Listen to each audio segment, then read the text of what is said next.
आदरणीय उपस्थित मान्यवर, गुरुजन आणि माझ्या प्रिय मित्रांनो, आज मी ज्या महान व्यक्तिमत्वाबद्दल बोलणार आहे ते व्यक्तिमत्व केवळ एका समाजाचं नाही तर संपूर्ण मानव जातीला माणूसपणाची नवी ओळख देणारं आहे.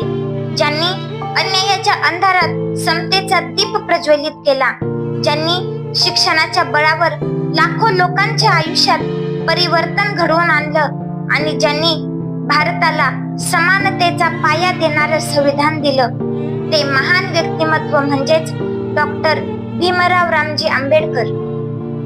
ज्यांनी आपल्या बुद्धिमत्तेने, संघर्षाने आणि अथक परिश्रमाने संपूर्ण भारताचे भविष्य बदलून टाकले. 14 एप्रिल 1891 रोजी मध्य प्रदेशातील महू येथे बाबासाहेबांचा जन्म झाला. लहानपणापासूनच त्यांना अनेक अडचणींचा सामना करावा लागला. समाजातील भेदभाव, अपमान आणि अन्याय यांचा अनुभव त्यांनी बालपणीच घेतला. शाळेत त्यांना वर्गात बसू दिले जात नव्हते.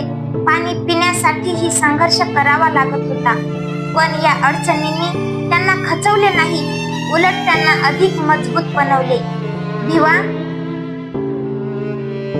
तुमच्या या संघर्षाबद्दल म्हणावं वाटतं, माझ्या भिवाची पावलं जर त्या शाळेकडे वळली नसती, माझ्या भिवाची पावलं जर त्या शाळेकडे वळली नसती, तर आजही गावगाड्यातल्या या माणसांना माणूस ही ओळख मिळाली नसती, माणूस ही ओळख मिळाली नसती.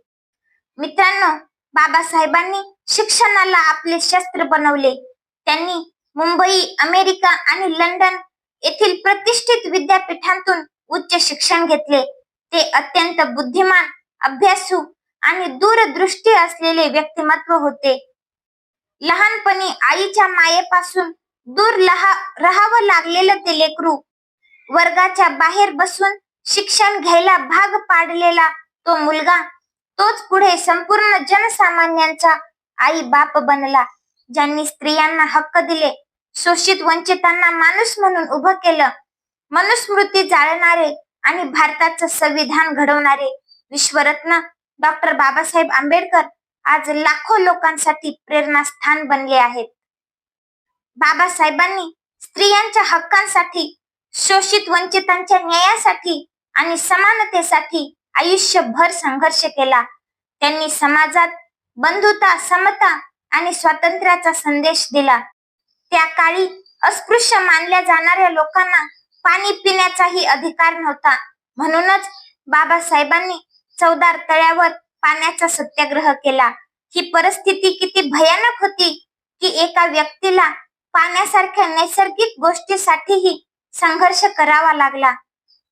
चवदार तळ्याच्या काठावर उभा होता एक प्रश्न. चवदार तळ्याच्या काठावर उभा होता एक प्रश्न. जिवंत माणूस असूनही आम्ही निसर्गाच्या देणगीपासून वंचित. त्या वेदनेला चिरत उभा राहिला एक दीप. त्या वेदनेला चिरत उभा राहिला एक दीप. बाबासाहेबांनी दिला मानवतेला नवा श्वास. जनकल्याणासाठी पेटवलं आंदोलन महान. जनकल्याणासाठी पेटवलं आंदोलन महान. पिढ्यान पिढ्यांची भागवली त्यांनी आयुष्यभराची तहान. भारतीय संविधानाचे मुख्य शिल्पकार म्हणून बाबासाहेबांचे योगदान अमूल्य आहे. त्यांनी प्रत्येक भारतीयाला समान हक्क मिळावा यासाठी संविधान तयार केले. आज आपण जे स्वातंत्र्य आणि अधिकार उपभोगत आहोत ते बाबासाहेबांच्या दूरदृष्टीमुळे शक्य झाले. बाबासाहेबांचे जीवन आपल्याला शिकवते, शिका, संघटित व्हा आणि संघर्ष करा. ही त्यांची शिकवण आजही आपल्याला प्रेरणा देते. बाबासाहेबांच्या या संघर्षात त्यांना खांद्याला खांदा लावून साथ देणाऱ्या माता रमाई यांचा त्यागही तितकाच महान होता. बुद्ध विचारांच्या प्रकाशात रमाई चालत राहिली. बुद्ध विचारांच्या प्रकाशात रमाई चालत राहिली. दारिद्र्याच्या अंधारातही तिने आशेची ज्योत जपली. सुखाचा मोह न करता संघर्षाला कवटाळलं.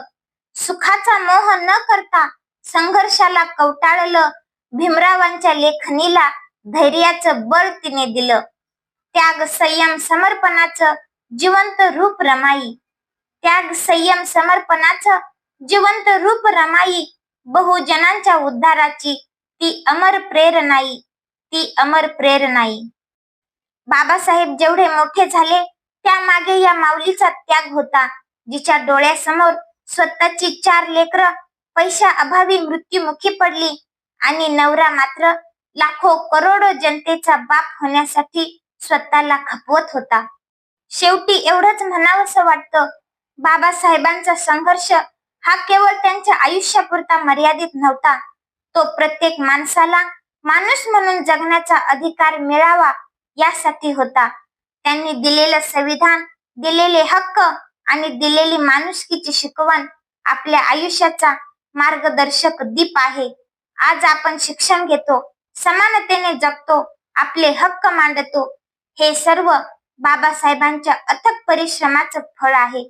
म्हणूनच आपण त्यांच्या विचारांवर चालण्याचा संकल्प करूया.